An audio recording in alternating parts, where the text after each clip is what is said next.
It's clear that low carb works, but it's also clear it's not the only way. If it's not just about carbs, then what is it? There seems to be multiple factors that control how much we want to eat. For me, the simplest explanation is satiety is the opposite of hunger. What foods give you more satiety for less food? I would say it's the hedonic nature of food, meaning that certain foods are very rewarding, very seductive, if you will, very hard to stop eating. Is natural always better for us? Is processed always bad? I'm not sure that's true. Ultra-processed foods as a group, for sure, they are very bad for us. But that's as a group. It doesn't necessarily mean that all ultra-processed foods are bad. And therefore, I think there is value in guiding people to also better versions of their favorite ultra-processed foods.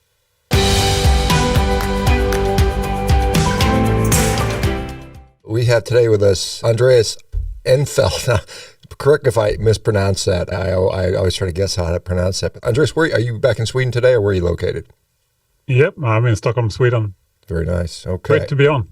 I'm excited to talk about this. And first of all, just because I've met you a few times, you're one of the few people I have to look up to, because you're one of you guys is a bit taller than me. But let me because I don't really know your background. I know you're a physician, but how did you get involved and decide I'm going to be the diet doctor guy in Sweden? Where did that come from?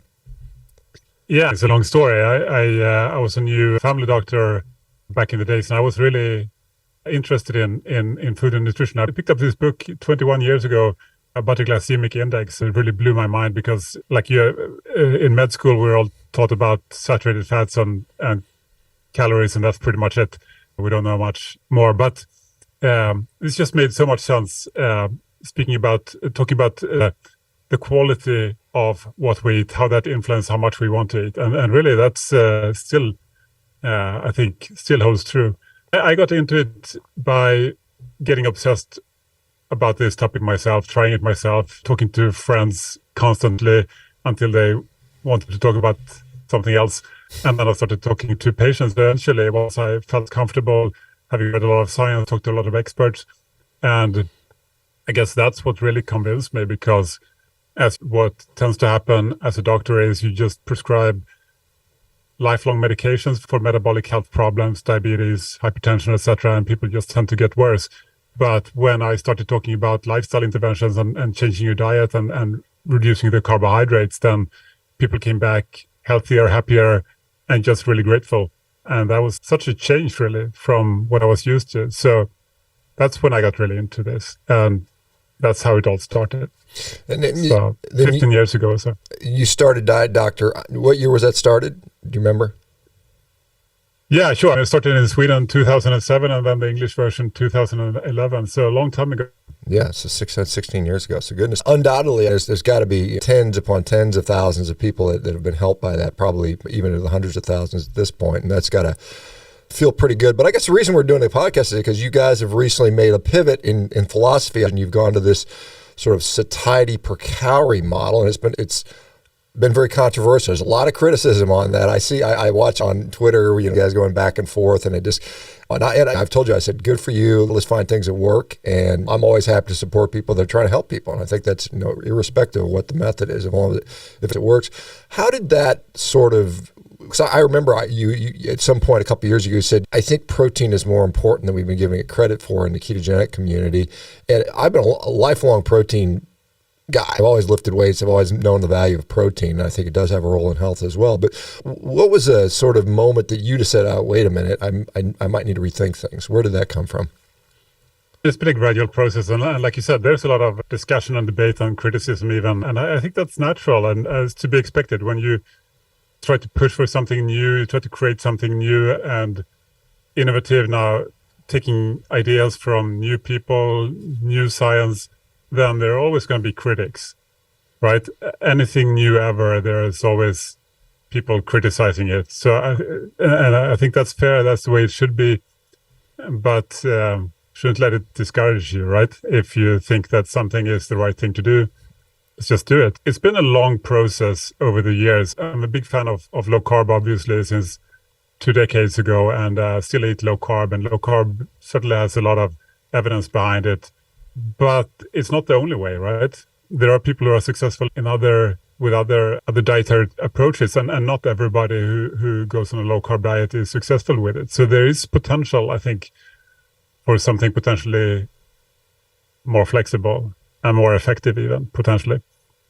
And also, it's been a long process. We can talk about it more in this podcast, perhaps. Over the last 5 years or so, there's been a number of studies coming out that sort of challenge this idea that carbohydrates is the one and only major thing that controls our body weight and metabolic health. It seems it's not just about carbs.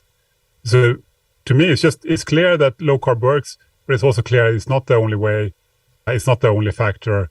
And I'm going to try to figure out if it's not just about carbs, then what is it? So talked to a lot of experts, worked together with a number of them, and looking at the science, the bottom line is there seems to be multiple factors that control how much we want to eat, multiple factors in the food. And the satiety per calorie model is basically just a way to try to factor in all of these core factors while still making it simple and clear.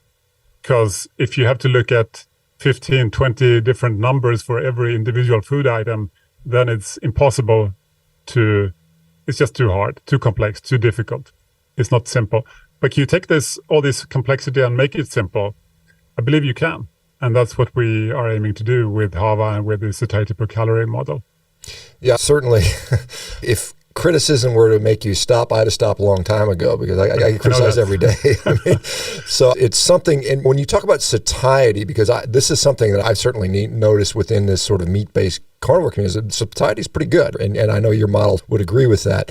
But what fiber, protein, volume via liquid and things like that, what are the things that in your experience, because you said 15 different things, what are the things that cause satiety, in your opinion? I know that we have satiety hormone. We've got things like leptin and cholecystokinin and all those things. But what is the core of this? What is it based on? Sure, absolutely. I think that the first thing is to define what is satiety. And for me, the simplest explanation is satiety is the opposite of hunger. If you're hungry, you're thinking about food, you get cravings, you want to eat. Satiety is the feeling when you no longer want to eat. You're content, you're happy, you think about other things. Food is no longer something that occupies your mind. So you think of satiety as the opposite of hunger, really. And coming back to what you asked, what is it that controls satiety? You can get satiety from any food, really. You can eat donuts, potato chips, etc. Eventually, you're full. But that's going to be a lot of food, for sure. So the truly interesting thing is, what foods give you more satiety for less food, so that you can lose weight, be more metabolically healthy, while still getting all the nutrients and all the satisfaction, being happy and content. So it's satiety per calorie in a way. And when you look at it like that, certainly protein seems to be one of the major factors. And I don't think it's very controversial. I think you will probably agree that higher protein foods tend to be more satiating. And that's probably one of the reasons why a carnivore diet or anything similar tends to be quite successful for a lot of people, because it tends to be very high protein. You remove pretty much all the carbohydrates. You're going to be eating a higher protein diet. The other main factors seems to be also what you mentioned, the energy density of food, meaning how much volume does a food have. Bigger volume tends to be more satiating. Fiber is not necessary. Certainly people are able to eat an animal-based diet and still have a good satiety. But if you do eat fiber, it tends to be satiating.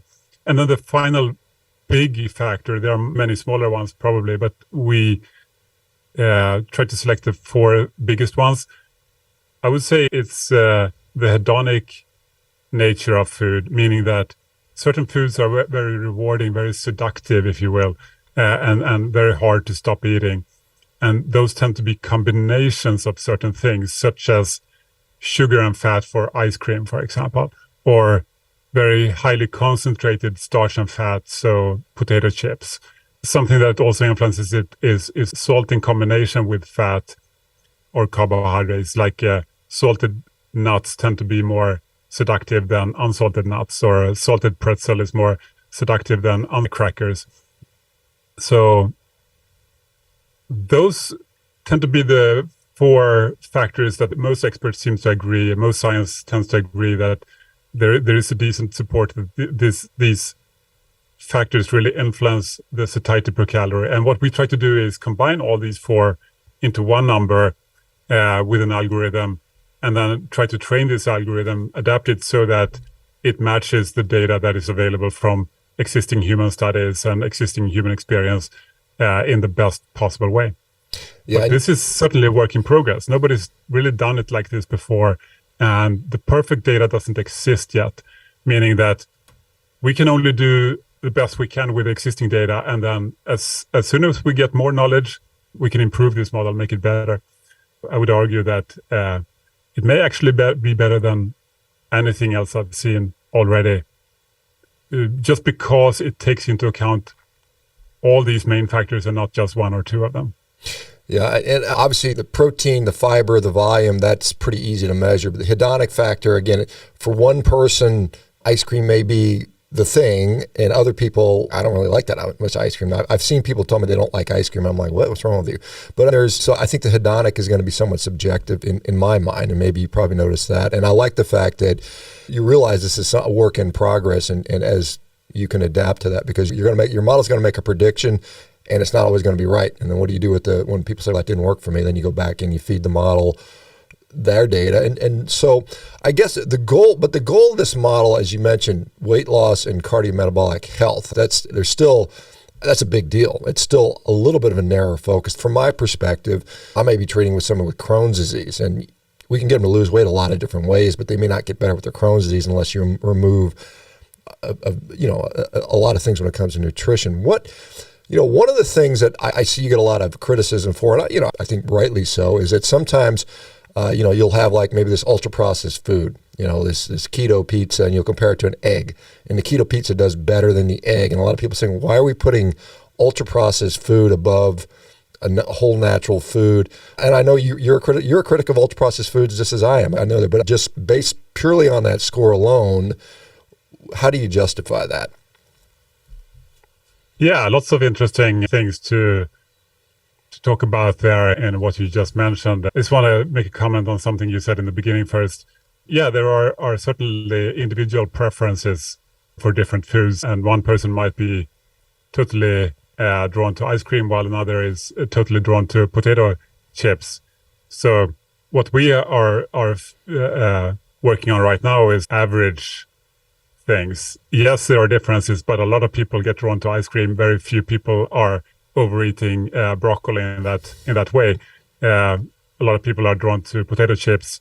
Not so many people are drawn to eating enormous amounts of, let's say, cod or even a ribeye. Yeah, it's delicious, but you're not going to have a second ribeye after the first one if you're already full. There are some unique attributes to food that we can identify that makes it very likely that people are going to be drawn to them.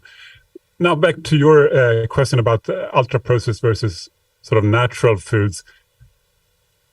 I think this is a fundamentally super interesting discussion. And there's a lot of emotion, obviously, here, and a lot of dogma. Like, is natural always better for us? Really? Is processed always bad? I'm not sure that's true. The way I see it, ultra-processed foods as a group, for sure, they are very bad for us. And I think they are a key driver of this epidemic of obesity and diabetes, etc. But that's as a group, and it doesn't necessarily mean that all ultra-processed foods are bad. There's also this issue that 70% of the foods in the US are ultra-processed today, and they're often very convenient and cheap and tasty. So I don't really see a future, at least not in the near future, where this is just going to disappear. I think we have to, in order to help as many people as possible in this environment, we have to also try to guide people to better versions of ultra-processed foods. Yes, obviously, if people can cook their own food and buy ingredients at the farmer's market and Whole Foods and cook everything from the ground up, that may always be the best thing. And I would always encourage people to do that as much as possible. But I don't think everybody will do that tomorrow. And therefore, I think there's value in guiding people to also better versions of their favorite ultra-processed foods. What do you think about that? No, I think fair enough. There's some that are worse than others. You like to use the protein powder, whey protein. You obviously would score very high on your satiety per calorie score, and arguably yes, for many people it's quite beneficial. Now there's other people where it causes a lot of bloating and gut issues and things like that. So it's one of those things that I think as a general rule, avoiding ultra-processed foods generally is going to give you a pretty good result. I think we could probably agree that generally that's not that good for you, but you are right. It's not going away. I tell people tomorrow you're not going to wake up and there's not going to be donuts, and they're still going to be there. You're still going to have to navigate that world. And whether you choose to say, I'm just not going to eat that stuff, which is something I do and many other people do, or you're going to say, let me pick and choose and see which one's the best for me. Certainly I can get behind that and make sense on that. We have this push for, like you said, more synthetic food, more of this, and you can make ultra-processed food like something that's really bad, like an Oreo cookie. And if I were just to dump a bunch of fiber into that, I could take some methyl cellulose and beef that up, then I can improve the satiety per calorie score, undoubtedly. Is it really doing me any good to eat that? Let me, I guess, the number, because you say we like to shoot for, I think, 50, 60, somewhere in there. I can't remember your scoring system, but that's because... It depends on your goal, but yeah, a little bit above 50 probably for most people would be beneficial, depending on your goals. If you want to be super strong and super lean, maybe you want to go to 70. But for more normal people, maybe 50 is a good thing. Talking about the Oreo cookie with fiber, yes, I do think that would drive up the number a little bit. And I do believe that probably makes it slightly less harmful, but it's not going to be great, right? It's just going to be slightly less harmful. And it's going to blunt the blood sugar response. You're probably going to be eating slightly fewer Oreo cookies if you pump them full of fiber. What do you think? Perhaps. I guess it depends on how much. If you put so much fiber in there, it tastes awful, then yeah, of course it's going to be. Yeah. It's not going to be great either way, right? Yeah. Just adding fiber, it's still very low protein. It's still high energy density. It's still very palatable, very hedonic. You still have that sugar-fat combination. So most of these things are still super low. It's just going to blunt it just a little bit, make it 10% less bad. Yeah. Let me ask you about, because this, and one of the biggest criticisms is there's no RCT on this yet. There's no long-term data. How do we know if somebody follows satiety per calorie for a year, they're not just going to fall back off the wagon? Like anything, long-term results always sort of confound optimism in some cases. And so, I mean, because one of the criticisms is, if I just tell you to reduce your calories, and that's, I mean, maybe it's an artificial way to do this, just eat less calories, you're going to lose weight, but are you going to be able to sustain that over the long term? Are you just going to go right back to it? Do you think that, I guess you probably have some early data on this, where do you think this is going to lead to someone 2-3 years from now? Are they going to be able to sustain this? Yeah, I think that's absolutely possible. And the reason is exactly what you were bringing up. Yes, you can try to eat fewer calories. You can count every calorie you put in your mouth, and by sheer willpower, you try to reduce it. But what happens? You get hungry, you get cravings, you get tired, you get miserable. And we know this, that almost nobody manages to sustain that sort of weight loss long term, because you're fighting your body instead of trying to help your body to a healthier place. You're just trying to fight your instincts, trying to eat less than you want. And this desire to get back to your earlier set point is not going away. It's just, you're just going to be fighting it for your entire life until you give up. And I think it's clear from studies that this set point can change by changing how you live, what you eat. If you eat something else, let's say you eat a much higher protein diet, you go on a carnivore diet, let's say. Now, perhaps you can eat as much as you want and you will stabilize at a much lower weight, at a much better metabolic health. And the benefit I feel you can get with this satiety per calorie approach is you're not just using one lever, you're using all the main levers. If you were just using energy density, yeah, it can work, but the food tends to become boring and repetitive. If you only go for a super high protein diet, you may end up with the same thing. Yeah, okay, skinless chicken breast and broccoli. Yes, you can lose weight with that, but it's boring and repetitive.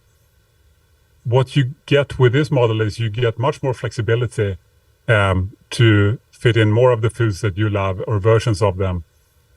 So I think fundamentally it can be much more sustainable because it can end up with something much closer to what you actually enjoy doing and what's convenient. Going to what you said about randomized controlled trials, there are randomized controlled trials on these main factors, right? With a higher protein diet, with higher or lower energy density diets or higher fiber components. There we have many randomized controlled trials and meta-analyses of randomized controlled trials showing this effect. All we're doing is we're stacking these different factors, we're combining them. Instead of just doing one, we're doing several. So for me, it's like an analogy would be, yeah, we know that it's good for health to exercise. And yeah, we know it's good to not smoke, and we know it's good to sleep a proper amount of sleep enough. What if you do them all at once? Would it be beneficial? Probably, but do we have an RCT on that? No, we don't. We just assume that doing all these proven good things together would be even better than just doing one. I would argue we're doing the same here. We're stacking these individually proven factors and combining them. What we can also do is we can look in randomized controlled trials of different kinds of diets and see, okay, what satiety per calorie would our model predict for these different diets, and do the results match? And if they don't, then we can update our model to make it better. Currently, it predicts pretty well all these studies that we're feeding it. So I think we're getting close to something quite strong, actually. But as I said, it's work in progress and can be infinitely improved based on new data. Yeah, and just as you collecting data, because we have a similar model that we're working on with AI, with using AI to look at different disease states, is how that impacts. Because like I said, if we just look generically across the board at the population, you can make generic population recommendations. But what if you have a person that's got psoriasis and depression together? Does that have an impact on their level of satiety? Does it impact on certain foods and how it's been processed? With gut pathology? So I assume you're doing something like that. You're collecting data. Are you, the people that sign up for Hava, are they putting in data and saying this worked, this didn't work, or how do you get further data? Yeah, we've done some pilot work to see that, yeah, it's all pointing in the right direction. What we are primarily basing it on, though, is the existing human ad-lib RCT studies, right? Because that is where you get the strongest. Everything else is confounded. You have observational data. You can't really say cause and effect with any certainty. So I think it makes more sense to base this on the best quality, highest quality intervention data that exists. Now, we with everybody who's using our product, not so many people yet because this isn't publicly available yet. But certainly we will also collect data from everybody using it in a depersonalized way to see, can we get input that helps us improve our model even more. But I do think that will always be a little bit tricky to do it in an observational way, and we should always lean most heavily on the intervention, the RCT data, I would say. Yeah, fair enough. And like I said, it's something that you make these models, and if the model has 80% accuracy, that's pretty decent for most things. But then if you can, it probably takes you 5 years and you can get data to move it from 80% to 83% or something like that. Would be exactly. It's going to go on forever. And we're also eagerly awaiting some studies that are in progress from research groups that could help us. Because one of the things that we currently lack quality data to really determine is, how do we weigh these different factors? Is protein a third of the whole score, or is it 40%, or is it even 50%? How much is energy density? Is that more than protein or slightly less? It's very hard to say with any certainty without having studies that test this. And there are some studies ongoing that will help us, for example, to determine how much is this hyperpalatability, this hedonic nature, how big of an impact does that have versus energy density, for example. It's going to be very interesting to see.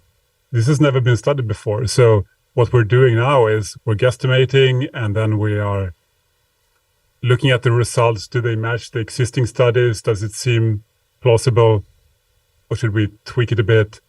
But I think this is one of these places where we can improve quite a bit once there is better research out there on this exact topic. Yeah. So I'm looking forward to that. Let's assume with time, you develop a model that's pretty accurate, and we can, with 90% accuracy, say this is going to work for this particular person. One of the problems you run into is compliance, because you can tell people what to do, and it can be absolutely right, but they still don't do it. So how do you deal with that part of it? Because you may say, hey, this is your number, you should be hitting it, and they're like, I'm just going to eat ice cream. How do you factor in that? Because we have food addiction, which is a very real thing. And some people would say, if I eat, even though the Satiety per calorie score is 60, it's still got enough of whatever it is that it triggers me to fall off the diet, and I have all these addictive issues. How do you deal with that aspect of it? Addiction is always going to be challenging for the person with that addiction. And I think any addiction treatment will be based on abstinence from the thing that you are addicted to. And obviously, an app may or may not be helpful in supporting that. It's a challenge for sure. What I think that our system can do when it comes to sustainability is guide people to foods that are similar to the foods that they eat now or love to eat, but that do have a stronger satiety effect. That's actually, I think, a key thing that you can't really get that directly with any other model that I've ever seen. Of course, indirectly, if you count your calories, you can see, okay, I can get this thing, fewer calories. But it's hard because you lack that sense of, you have to guesstimate it in your head. Yeah, I think that I would be getting more satiety from the same amount of food with this thing than that thing. But that's a guess. And what we can do with our algorithm is we rely on all the existing human level data with thousands and thousands of people that have been eating something for months and months. That's a lot of data compared to just the individual experience of one person, for example. I think we can turbocharge this process of a lot of people. Eventually they figure out, I can eat this, I can eat that, I can eat that. It really works for me. But that may be a process of years or even decades to end up with that knowledge. What if we can speed that up by 100 or 1,000? You can learn in days what could have taken you years. Figure out what foods that you love that really work for you. I think that's what this model can help people do. Speed that up. Do you think there's any plasticity within the model per individual? That is, a person at age 20 is going to have a different sort of attraction or satiety given one food versus one another. When we talk about acquired taste and learned behaviors and things like that, or is it universally, if donuts are going to be bad for a 5-year-old, for a 40-year-old, for an 80-year-old, and there's no flexibility in that. But do you think there's any, like you mentioned, ribeye steaks? You can only eat one. I've got 3 cooking for breakfast right now, so I can tell you I can eat more than that. But you're a big guy. I'm a big guy, right? But do you see that this model would change over time individually? Obviously, your model is going to change as you get more data. But do you think for a person that starts HAVA in 2023 and 2027, they may very well find that those numbers maybe have to be adjusted? That's an interesting question. I'm not aware of any good science to say, is the satiety effect of different foods different at age 20 on average versus age 40 or age 60? My guess would be that they would be broadly similar, but I would love to see that explored. That's an interesting question. Yeah, I mean, perhaps the hedonic nature of it, because some things that appealed to you when you were a 12-year-old, you're like, I wouldn't want to eat that. It's awful. And I think it may just be a learned behavior thing. And I think the hedonic aspect of it is probably one of the interesting things of this, because we have an industry that intentionally makes food as hedonically appealing as possible so they can sell more of it. That's pretty clear. I don't think anybody's naive to that fact right now. And how do you test that? Did you just ask people which one's more appealing to you? Do you just say, how do we decide what's more hedonically, what sells the most? They got receipts on what people are buying, so I guess you could use that. But do you guys have a method to how you determine how hedonically attractive something is? Yeah, sure, we do. And this is also something that I would love to see more research on. But there's some interesting research showing that, for example, combinations of sugar and fat together tends to be highly hedonic, especially when it's highly energy dense, or combinations of carb and fat together, salt and fat together, certain combinations. So we have an algorithm that uses that data to predict, and then we try to make it as good as we can with the data that's available. What you're referring to is interesting, though, that clearly there are individual preferences, learned taste preferences, etc. And clearly it would be possible in the future to individualize the scoring. You could say, hey, I can't stop eating ice cream. That's one of my trigger foods. While potato chips, I don't care for them. You could get a personalized, individualized hedonic scoring if you wanted it, but we don't have that now. Why do you, because you mentioned that low carb doesn't work for everybody, and I would certainly concede that. Why do you think that is? Because obviously a lot of people do have success on that, and I think that's a great thing too, but what do you think is the people that fail that, what do you think is going on there? That's a great question. I believe that low carb is a great tool. It's a very simple thing to explain, right? You say, okay, just eat fewer carbohydrates. That's all you have to think about. Very simple, compared to the satiety per calorie model, where you actually have to have a tool to use because you can't run these calculations in your head. It's just too complex. You need a tool to make it simple. For low carb, you can just look at the ingredient list and see, okay, it's got sugar. So it's very simple. The problem may be that it's, in some sense, oversimplified, right? It's a very simple rule that tends to lead people in the right direction. Look at all the studies that show an effect of low carb. People tend to always eat a higher protein diet. And that's probably one of the reasons why it works so well for a lot of people, that people tend to eat a higher protein diet. Well, what if they don't? What if they eat low carb in a way that is not higher protein? Then maybe it's not so effective. Another thing is that a low carb diet tends to exclude all the ultra-processed, hyper-palatable foods. Like ice cream disappears, donuts and cookies and French fries and all these sort of highly hedonic, almost addictive-like foods, they disappear. But what if you replace them with low-carb, ultra-processed low-carb foods that are almost equally hyper-palatable, low-carb cheesecake, low-carb ice cream, that are still low protein, high energy density, highly palatable? Yeah, maybe then it doesn't work so well. So I think that those are the reasons why, if I were to guess, why some people struggle on low carb, is that they may go very low carb, but they don't go super high protein, and they replace these ultra-processed carby foods with ultra-processed low-carb replacement products that are almost as bad. Yeah, it's the classic keto junk food, just eating these fat bombs all day long, and that's what you live on because you think that's low carb. I can just eat just unlimited amounts, but many people do. Now, there are certain people, and I will, even within this carnivore space that I occupy, I see some people that do better on a higher protein version, myself particularly included. I value lean mass and training and things like that. And other people that may have neurologic issues and things like that where they tend to skew higher with fat. And we know there's a wealth of data on ketogenic diets and mental health issues and all kinds of things that are out there. So we can't just discount all that data and say there's no benefit to ketosis, I think. I don't think you would disagree with that. No, I totally agree. I think there is an interesting place for ketogenic high-fat diets when it comes to neurological diseases and potentially mental health issues of certain kinds.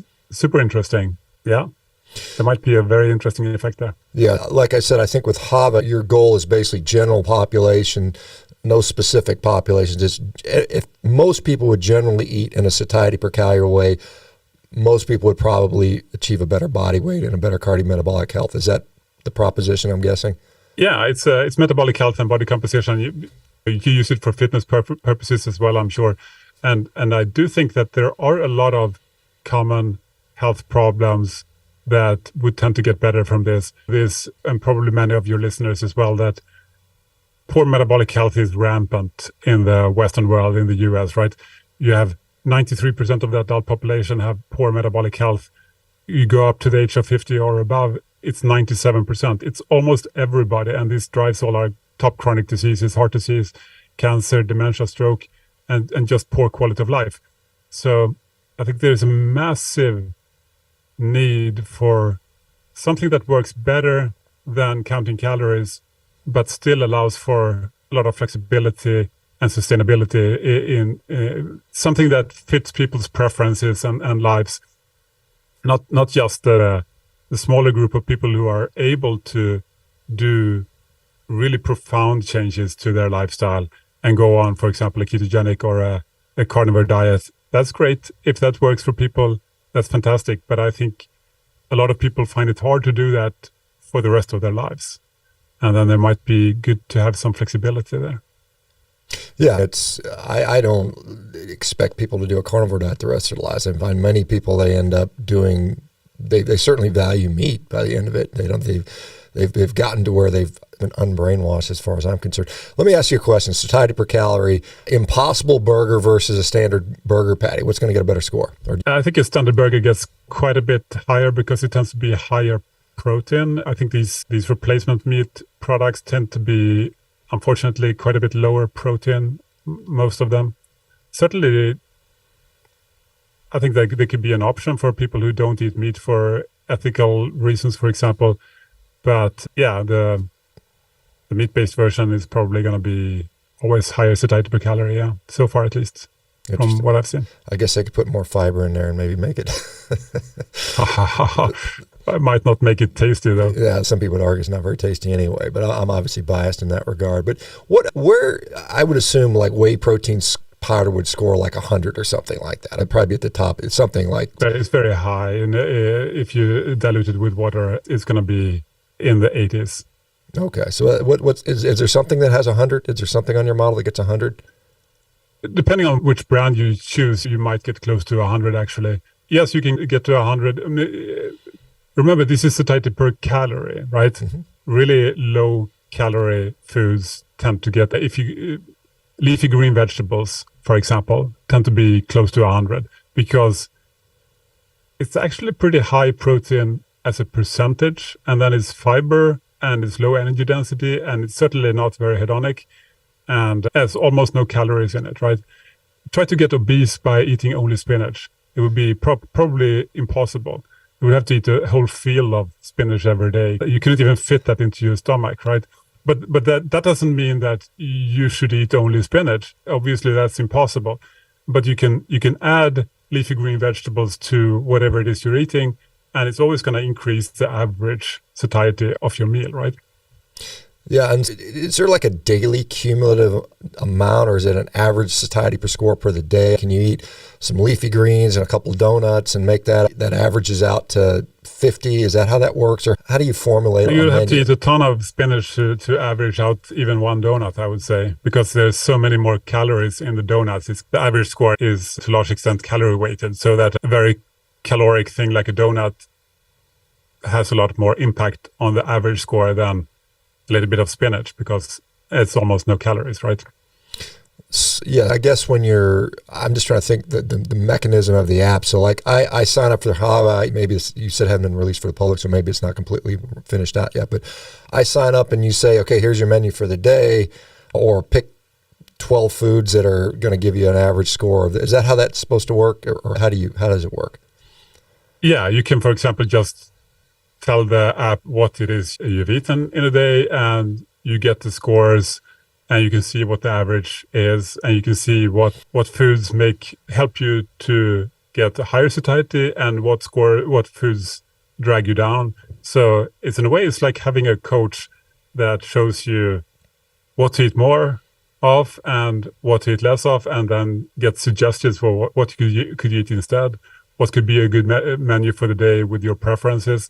The potential is really quite extraordinary, I think, in guiding people to better foods. How many foods populate your menu? Do you have thousands of options in there? I have a database of close to 1 million foods. Most of it is there. And so 1 million foods, and you've calculated a satiety per calorie score for every single one of those? Is that? Yeah, it's all automated. Yeah, sure. Interesting. You said you haven't. When are you guys launching publicly? So we're actually testing it with a few people already, but we're aiming to have it launched for everybody by the end of the year. Very nice. Awesome. So that'll be exciting for you guys. But we have a waiting list already. Quite a few people signed up, actually, and we're inviting more people as we go to help us get feedback and make it good enough to invite everybody and make the system strong enough to handle any number of people. And the feedback is, if I eat a satiety per calorie score of 60, like you said, that would be a good score for me to maybe stay leaner. How are you assessing? That's like I said, I guess a follow-up is like, how do I know it's worked for me? Is it because I'm not hungry during the day? Is it because I've lost weight? Is it because I'm able to sustain it? Where does the yeah, exactly. The goal would be for you to reach your desired body composition and metabolic health while still feeling satiety, feeling content, feeling happy, not having cravings, not being hungry between meals, or at least after a meal. And of course, it's fine to be hungry right before the next meal or whatever. But yeah, that's the goal. And if you are not as lean, for example, as you want to be, or you still struggle with some metabolic health issues, then the idea would be, okay, try to raise your score a little bit. If you're 55, let's make it 60. If you're 60 and you still want to take it a little bit further, go to 65 average, right? And again, it's key to see. It doesn't mean that everything you eat has to have that exact score. It's more of an average for the day, average for the week kind of thing. Sure. And would you say it's better to eat average, most foods being in that 60 range, and never eat those 20s or 10s or whatever, the real garbage? Is there any benefit, or is it just average? Average is equal. It doesn't matter. You could eat some 90s and a couple 10s, or is it better to stick to those mid-range, mid to higher satiety foods, or does it matter? It's a great question. I think one thing is, if you're addicted to certain foods, certainly it may be smart to avoid them. Not everybody can eat one donut, right? It's very easy that if you start, or one Oreo cookie or one potato chip, you might just eat the whole bag, or I might at least. So I probably won't get started doing that.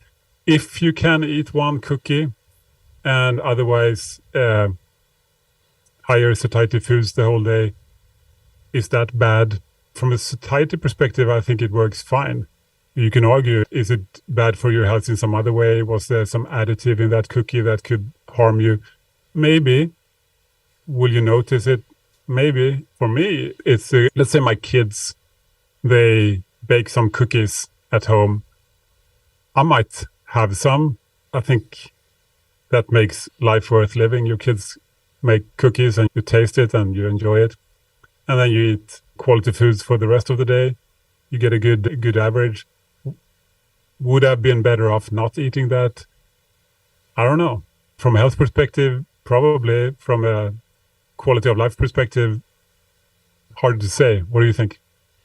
No, I agree. I think there's obviously a quality of life component that's undeniable. We have people that you see their regimen, their longevity regimen is like, when do you actually live? You spend your whole day standing in front of red lights and in cold bath plunges. And it's like, at what point are you going to actually live your life? But yeah, there's definitely some aspect to that. And I guess the problem is there's a lot of people that still struggle with. We've got a lot of people that are addicted to ultra-processed foods. I do think they are a problem, clearly, and I think you wouldn't disagree with that. And they're not going. I completely agree. If you're addicted, and they're not going away. It's good to stay away. They're not away. Completely. And so you can't just go into Hava like blindly and not have any kind of insight into your own desires and cravings and fallibilities. You've got to say, okay, I know I got to stay away from chocolate regardless of what the score for the day is, because it's going to lead me off. It's going to lead me down a bad path where I'm not even going to be able to be compliant with this program. Oh, this is what I want to ask you. Same with any addiction, right? If you're addicted to alcohol, you're not going to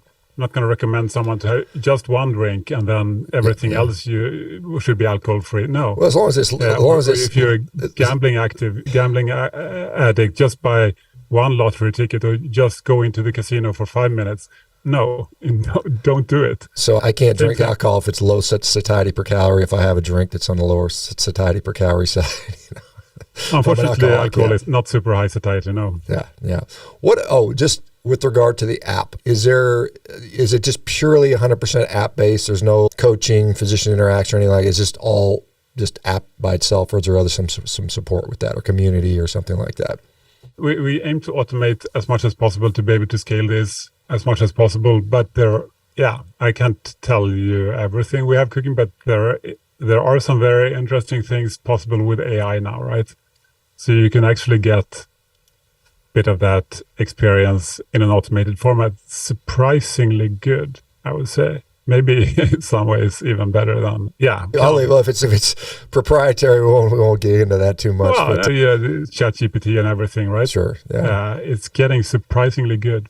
Yeah, sure it is. Yeah, you can have these sort of AI crazy. It will be all. I think many of us physicians will be replaced with robots at some time anyway. So it's some interesting investigation when they had physicians or ChatGPT answer medical questions, and then they rated the answers based on was it medically correct, and also people rated if they felt emotionally supported in a good way. And the AI actually beat the real doctors on both. Interesting and scary. So at the same time, let's see what else. Andreas, we only have a few more minutes left, unfortunately. But is there anything else you'd like to convey about the Hava or anything else that you might have missed in the next few minutes?